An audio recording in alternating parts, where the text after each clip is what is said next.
მადლობა მოგესალმებით, მადლობა ბატონო რადი წარმოდგენილი ცვლილებებისთვის. ეს არის მნიშვნელოვანი საკანონმდებლო ინიციატივა, რომელიც ემსახურება იმას, რომ არასრულწლოვნების ბავშვების ინტერესები იყოს მაქსიმალურად დაცული და ასევე ბოლომდე იყოს გამორიცხული ყველა ის რისკი, რაც ზოგადად შეიძლება, რომ მსგავსი ტიპის საქმიანობას უკავშირდებოდეს. ძალიან სწორად აღნიშნეთ და აბსოლუტურად მივესალმები, რომ შემუშავებული არის ახალი კანონი, რაც ამ პრობლემას მაქსიმალურად ინოვაციურად დაარეგულირებს.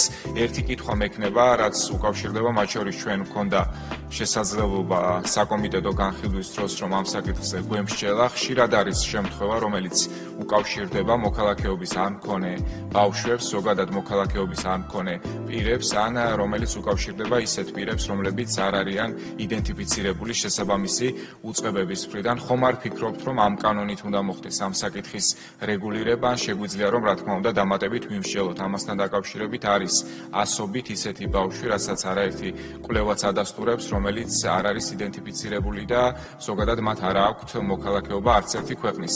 ეს იქნებოდა ჩემი კითხვა. დიდი მადლობა და წარმატებები. ეს მაინც ვფიქრობთ, რომ არ არის ამ კანონის საგანი, ეს არის მიგრაციის თემიდან შეიძლება გამოვიდეს, ბავშვთა უფლებების კოდექსიდან შეიძლება გამოვიდეს და ამ პრობლემა არის.